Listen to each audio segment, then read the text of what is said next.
તમારે પણ વરસાદની સિઝનમાં પોચા રૂ જેવા ભજીયા ખાવા છે અને અત્યારે વરસાદ ખૂબ જ આવી રહ્યો છે અને એકદમ પોચા રૂ જેવા અને જાળીદાર ભજીયા તમારે પણ બનાવવા છે તો એક સિક્રેટ વસ્તુ નાખીને એકદમ પોચા જાળીદાર ભજીયા બનાવશું। તો હેલો ફ્રેન્ડ્સ, હું છું પ્રેમિલા કિચનમાં તમારું સ્વાગત છે। તો બહાર ખૂબ જ વરસાદ પડી રહ્યો છે, તમે જોઈ શકો છો ફ્રેન્ડ્સ, અને વરસાદમાં જ ગરમ ગરમ મરચાંના ભજીયા ખાવાની ખૂબ મજા આવે છે।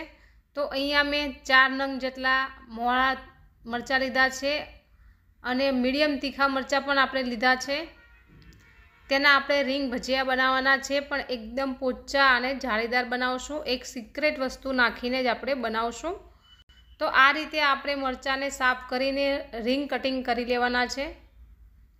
વિડીયો ગમે તો લાઈક કરજો, શેર કરજો અને સબસ્ક્રાઈબ જો ના કર્યું હોય ને તો કરી લેજો નવા વિડીયો જોવા માટે, અને મારી ચેનલને ફોલો જરૂરથી કરજો। આપણી બીજી પણ એક ચેનલ છે જે પ્રેમિલા બ્લોગ છે, ત્યાં પણ મને ફોલો કરજો, નીચે લિંક મૂકેલી છે। તો આ રીતે આપણે મરચાંના રીંગ કટિંગ કરી લીધા છે। હવે આપણે એક ડીશમાં લઈ લેશું। તો તમારી ક્વોન્ટિટી વધારે હોય તો તમે વધારે કટિંગ કરી શકો છો। અહીંયા હું મરચાંના પણ બનાવવાની છું, જે આખા મરચાં હોય છે તેને આપણે આ રીતે સાફ કરીને વચ્ચે કટ લગાડી દેવાનું છે। તે પણ 5 નંગ લીધા છે મોળા મરચાં, તેને પણ આપણે સાઈડમાં મૂકી દઈશું। હવે સિક્રેટ વસ્તુ આપણે બનાવશું, સિક્રેટ જે ચટણી આવે છે તે બનાવી રહી છું। તેના માટે આપણે એક ખાયણી લેવાની છે, 3 થી 4 નંગ જેટલી લસણની કળી એડ કરી લેવાની છે, 1 નંગ જેટલો આપણે લીલા મરચાં એડ કરવાના છે જે મીડિયમ તીખા છે તે, અને કાદુનો ટુકડો, ત્રણેય વસ્તુને આપણે ખાંડી લેવાની છે। ખાંડીને આપણે કોથમરી આ રીતે સુધારીને એડ કરવાની છે। કોથમરીને પહેલાં ધોઈ લેજો, પછી જ આ રીતે સુધારીને એડ કરજો। કોથમરી આપણે સાથે જ વાટવાની છે, પણ પહેલાં આદુ મરચાં લસણ વાટીને પછી કોથમરી વાટવાની છે।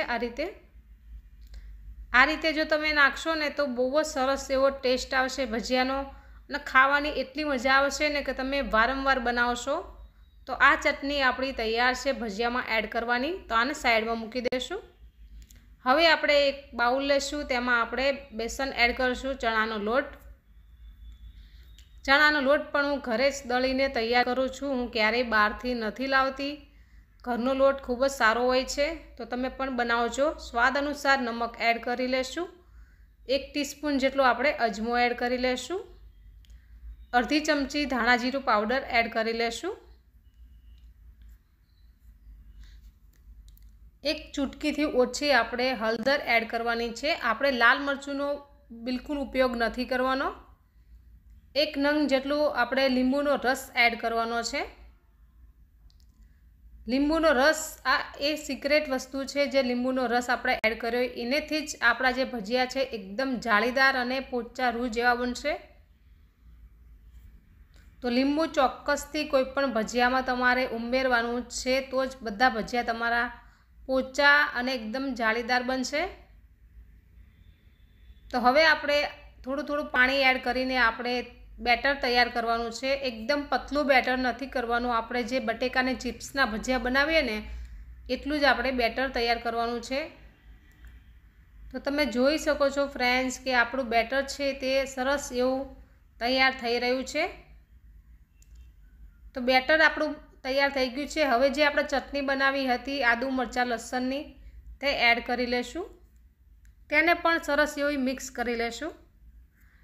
આ સિક્રેટ વસ્તુ ઉમેરવાથી પણ બહુ જ સરસ એવો ટેસ્ટ આવશે ભજીયાનો, એકદમ બહાર કરતાં પણ સારા બને છે। વિશ્વાસ કરજો અને એકવાર જરૂરથી ટ્રાય કરજો, બહુ જ મસ્ત બને છે। 1 ટીસ્પૂન જેટલા આપણે ખાવાના સોડા એડ કરી દઈશું। સોડા અને લીંબુનો રસ આપણે એડ કરીએ છીએ ત્યારે જ ભજીયા આપણા એકદમ પોચા અને જાળીદાર બને છે। બરાબર એક જ ડાયરેક્શનમાં આપણે મિક્સ કરી દઈશું, તો એ આપણું બેટર છે એકદમ ફ્લફી અને લાઇટ બની ગયું છે, તમે જોઈ શકો છો। હવે આપણે જે મરચાં કટિંગ કર્યા હતા તે એડ કરી લેશું। આને કુંભણિયા ભજીયા પણ કહેવાય છે। તો ભાવનગરમાં આ ભજીયા વધારે મળતા હોય છે, તો આપણે તેલને ગરમ કરવા રાખી દીધું છે। તેલ ગરમ થાય ત્યાં સુધી આપણે થોડું આને મિક્સ કરી લેશું, બહુ મિક્સ નથી કરવાનું। તેલ આપણું ગરમ થઈ ગયું છે, આ રીતે આપણે ચેક કરી લેવાનું છે। હવે આપણે આ રીતે ભજીયા પાડી લેવાના છે। હરેક ભજીયામાં એક રીંગ મરચું આવવું જ જોઈએ, એકનું ખાસ ધ્યાન રાખવાનું છે। તો બધા જ ભજીયા આ રીતે પાડી લઈશ અને હરેક ભજીયામાં એક મરચું હોવું જ જોઈએ, રીંગ ભજીયું બહુ જ સરસ બને છે રીંગ ભજીયા।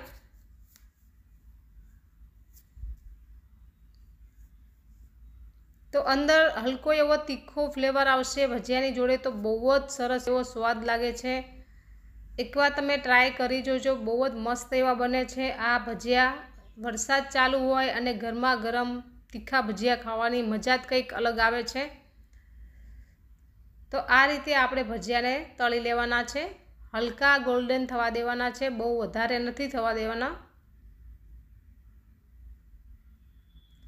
આને બહુ તળતા પણ વાર નથી લાગતી, ફટાફટ તળાઈ જાય છે, કૂક પણ જલ્દી થઈ જાય છે। તો આપણે આમાં લાલ મરચું નથી નાખવાનું હતું, જેથી કલર ખૂબ જ સારો એવો આવે છે। હવે આપણે જે મરચાં આખા મરચાં જે કટિંગ કર્યા હતા તેને આને ડીપ કરી દેવાના છે। આ રીતે મરચાંને બરાબર સરસ રીતે ડીપ કરવાના છે, પછી આપણે તેલમાં ઉમેરવાના છે।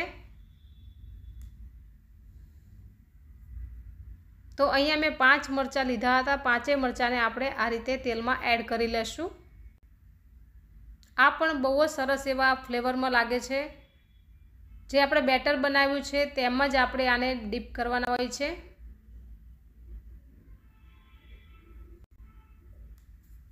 આની સાથે તમે કોઈપણ ચટણીનો સર્વ કરી શકો છો, નારિયેળ ચટણી અથવા આંબલીની ચટણી પણ સરસ લાગે છે, ટમેટો કેચઅપ પણ બહુ સરસ લાગે છે અને કઢી પણ બહુ સરસ લાગે છે।